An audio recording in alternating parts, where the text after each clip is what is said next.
नमस्कार। 11 मई 2026 दोपहर 12:38 पर ग्रहों के सेनापति मंगलदेव राशि परिवर्तन करने जा रहे हैं।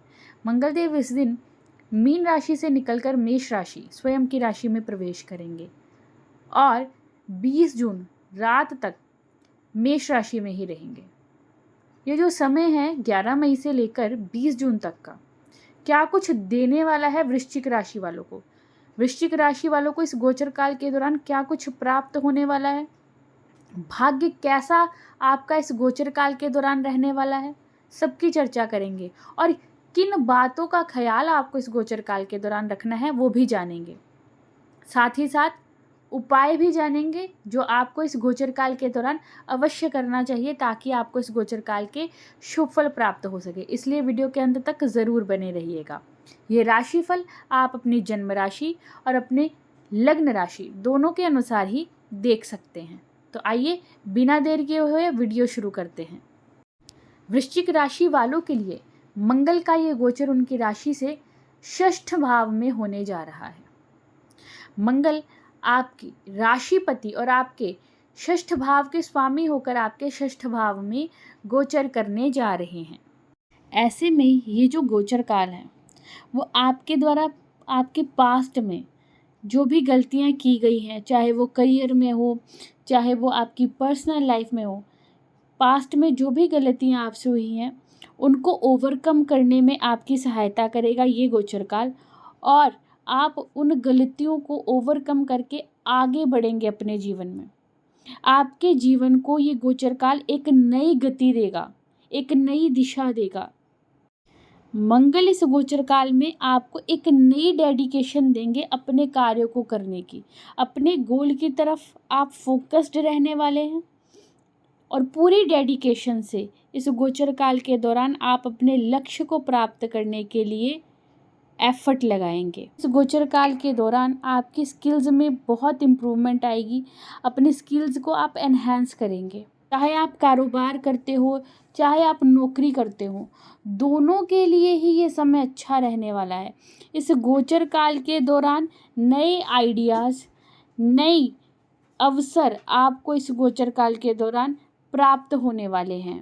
वृश्चिक राशि के जो स्टूडेंट्स प्रतियोगी परीक्षाओं की तैयारी कर रहे हैं, कॉम्पिटिटिव एग्जाम्स की तैयारी कर रहे हैं, उनके लिए ये गोचर काल बेहद शुभ रहने वाला है। आपकी मेहनत के शुभ परिणाम आपको इस गोचर काल के दौरान प्राप्त हो सकते हैं, इसलिए खूब मेहनत कीजिए। ये जो समय है वृश्चिक राशि के जातकों के लिए, जिनके साथ वर्क प्लेस पर काफ़ी पॉलिटिक्स चल रही थी, राजनीति का शिकार अगर आप अपने कार्य क्षेत्र में हो रहे थे, तो ये समय अब उसका भी अंत करेगा। यानी कि जो आपके कार्य क्षेत्र में राजनीति चल रही थी वो राजनीति अब खत्म होगी और आप अपने कार्य क्षेत्र में बेहतरीन प्रदर्शन कर पाएंगे। कार्य क्षेत्र में आपका प्रदर्शन बेहतर रहेगा। आपके जो शत्रु हैं, शत्रु भी इस गोचर काल के दौरान आपको हानि नहीं पहुंचा पाएंगे। आपके शत्रु लाख कोशिश कर ले, जितने मर्जी षड्यंत्र रच लें, परंतु आप उन पर हावी रहेंगे। ये जो समय है, इस समय के दौरान अगर आप कोई लोन लेना चाहते हैं, चाहे अपने बिजनेस से रिलेटेड आप लोन लेना चाहते हैं, अपने घर परिवार से रिलेटेड लोन लेना चाहते हैं, तो ये समय आपके लिए शुभ रहेगा। आपका ये कार्य इस गोचर काल के दौरान बन सकता है। कोई वाद विवाद काफ़ी लंबे समय से चल रहा था या शत्रु परेशान कर रहे थे, तो उस सब में भी आपकी विजय इस गोचर काल के दौरान होगी। आप जितनी मेहनत करेंगे ये गोचर काल आपको उतनी ही विजय इस गोचर काल के दौरान प्रदान करेगा। मंगल की दृष्टियों की बात करते हैं। मंगल की जो पहली दृष्टि है वो आपके लिए आपके नवम भाव पर पड़ रही है। प्रिय दर्शकों, इस गोचर काल के दौरान धर्म कर्म में आपकी रुचि बढ़ने वाली है। धार्मिक प्रवृत्ति आपकी होगी। तीर्थ यात्राएं आप इस गोचर काल के दौरान कर सकते हैं जो कि आपके लिए लाभकारी रहेंगी। पिता के स्वास्थ्य का विशेष ख्याल आपको इस गोचर काल के दौरान रखना चाहिए। पिता के स्वास्थ्य में अगर पहले से ही कोई परेशानी चल रही है, पिता के स्वास्थ्य में कोई कमी चल रही है, तो इस गोचर काल में अधिक उनका ख्याल रखिए, लापरवाही बिल्कुल मत कीजिए। मंगल का ये गोचर नो डाउट आपके स्किल्स को इम्प्रूव करेगा, आपकी लीडरशिप क्वालिटी को बढ़ाएगा, परंतु वर्क प्लेस पर इस बात का भी ख्याल रखिएगा कि जो आपके सीनियर्स हैं या फिर जो आपके बॉस हैं उनके साथ आपके विचारों का क्लैश हो सकता है, विचारों का मतभेद हो सकता है उनके साथ। तो इस बात का आपको थोड़ा सा ख्याल अपने वर्क प्लेस पर अवश्य रखना होगा। मंगल की दूसरी दृष्टि की बात कर लेते हैं। मंगल की दूसरी दृष्टि आपके द्वादश भाव पर रहेगी। प्रिय दर्शकों, इस गोचर काल के दौरान अगर आपका कोई लीगल काम अटका हुआ था, काफ़ी लंबे समय से नहीं बन पा रहा था, कोर्ट कचहरी से रिलेटेड अगर आपका कोई कार्य था, तो इस गोचर काल के दौरान वो कार्य आपका बन सकता है। चीज़ें आपके पक्ष में जा सकती हैं इस गोचर काल के दौरान। विदेश से जुड़ा हुआ अगर आपका कोई कार्य अब तक नहीं बन पा रहा था, तो इस गोचर काल के दौरान आपका वो कार्य भी बन सकता है। ये गोचर काल उसके लिए भी आपको सपोर्ट करता है। विदेश यात्रा या फिर विदेश से जुड़ा हुआ कोई कार्य आपका इस गोचर काल के दौरान बन सकता है। कोई पैसा अगर आपका अटका हुआ था, कोई पैसा आपसे उधार ले गया था परंतु आपका उधार वापस नहीं कर रहा था, तो भी ये गोचर काल आपको सपोर्ट करेगा। इस गोचर काल के दौरान अगर आपके पैसे कहीं फंस गए थे तो वो पैसे आपको वापस प्राप्त हो सकते हैं, उसके योग भी आपके लिए बन रहे हैं। अब ध्यान किस बात का रखना है? ध्यान रखना है धन निवेश करते समय। धन निवेश करते समय किसी भी प्रकार से आपने जल्दबाजी नहीं करनी है, सोच समझ के डिसीज़न लेना है। हो सके तो किसी की सलाह अवश्य लीजिएगा। धन निवेश करने से पहले सलाह लेकर धन निवेश आपको इस गोचर काल के दौरान करना चाहिए, ना कि जल्दबाजी में।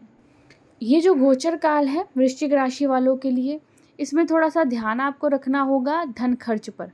नो डाउट आपके पास धन आएगा इस गोचर काल के दौरान, परंतु धन जितना आया है उससे अधिक धन खर्च करने से आपको इस गोचर काल के दौरान बचना चाहिए, क्योंकि जितना आया है धन उससे ज़्यादा धन खर्च आप करें, ऐसे योग भी आपके लिए बन रहे हैं। तो इस बात का ख्याल रखिएगा, अपने खर्च को कंट्रोल में रखिएगा। फालतू का धन खर्च करने से आपको इस गोचर काल के दौरान बचना चाहिए। चलिए बात कर लेते हैं मंगल की तीसरी दृष्टि की, जो कि आपकी राशि पर पड़ रही है, आपके प्रथम भाव पर पड़ रही है। प्रिय दर्शकों, इस गोचर काल के दौरान आपके अंदर एक नई ऊर्जा रहेगी। अपनी चीज़ों को लेकर, अपने कार्यों को लेकर आप काफ़ी डिटर्मिन्ड रहने वाले हैं। दृढ़ संकल्प आपका इस गोचर काल के दौरान रहेगा। साहस बढ़ेगा, निडरता आएगी, परंतु उसके साथ साथ ही आपके स्वभाव में चिड़चिड़ापन भी आ सकता है।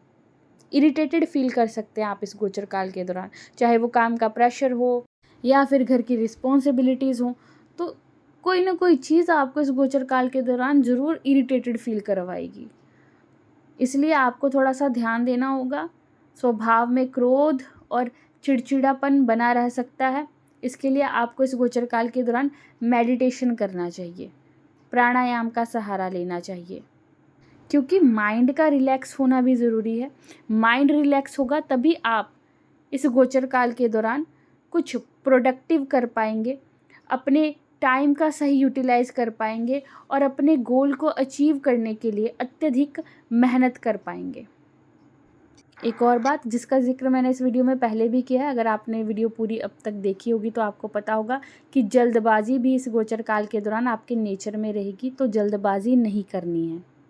कोई भी निर्णय हो आपका, कोई भी डिसीज़न हो, उसको जल्दबाजी में मत लीजिएगा, चाहे वो पर्सनल डिसीज़न हो, प्रोफेशनल डिसीज़न हो, करियर से रिलेटेड कोई बात हो, धन से रिलेटेड कोई बात हो। तो आपको किसी भी मामले में इस गोचर काल के दौरान जल्दबाजी नहीं करनी है।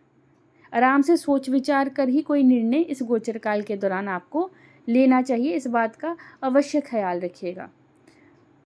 ये गोचर काल आपको ऊर्जावान तो बनाएगा ही, साथ में आपके कार्य क्षेत्र में भी तरक्की प्रदान करने वाला रहेगा, परंतु आपको इस गोचर काल के दौरान अपने स्वास्थ्य को इग्नोर नहीं करना है।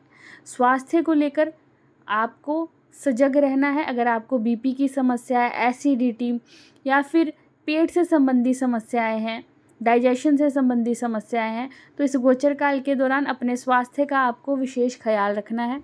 अधिक मसालेदार भोजन करने से आपको इस गोचर काल के दौरान बचना चाहिए और अपने स्वास्थ्य का विशेष ख्याल रखिए। दिनचर्या अपनी अच्छी रखिए। वाहन आदि चलाते समय भी आपको लापरवाही इस गोचर काल के दौरान नहीं करनी है। उपाय की बात कर लेते हैं जो आपको इस गोचर काल के दौरान अवश्य करना चाहिए, ताकि आपको इस गोचर काल के शुभ फल प्राप्त हो सके।